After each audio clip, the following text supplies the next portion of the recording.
আসসালামু আলাইকুম। কাস্টমার এসে বলতেছে যে আমার মোবাইলটা চার্জ হচ্ছে না, দেখেন তো কী হয়েছে। তো আমি 6 ফুট চার্জে লাগিয়ে দেখলাম যে কোনো এম্পিয়ার নিচ্ছে। এরপর আমি ব্যাকসেল, ব্যাটারি এবং পিছনে যত স্ক্রু ছিল সবগুলো আস্তে আস্তে করে খুলে তারপর মেটাল পার্টটা আস্তে করে আলাদা করে নিলাম। আলাদা করতে যখন যাব তখনই দেখি পিনে লাইন টানা। তো আর কি করব, লাইনগুলো খুলে নিব। খুলে নেওয়ার পর দেখব পিনটা কীভাবে লাগিয়েছে।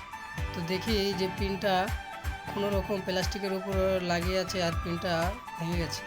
তো আর কি আর করবো, নতুন একটা পিন ঝালাই করে নিলাম। তো ঝালাই করে তার পিনের মাথাগুলোর সাথে আবার নতুন করে তার লাগিয়ে দিলাম।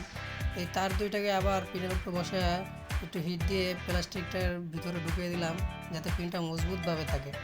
আর লাগানো হয়ে গেলে তো সব আগের মতো করে আবার নতুন করে জ্বালাই দিলাম। এরপর ব্যাকসেল, ব্যাটারি এবং স্ক্রুগুলা পুনরায় সুন্দর মতো লাগিয়ে দিল। লাগানো হয়ে গেলে এখন চেক দিব যে কত এম্পিয়ার নেয় বা চার্জ হচ্ছে কিনা। তো আপনারা দেখতেই পাচ্ছেন যে মোবাইলটা চার্জও নিচ্ছে আর এম্পিয়ার দেখা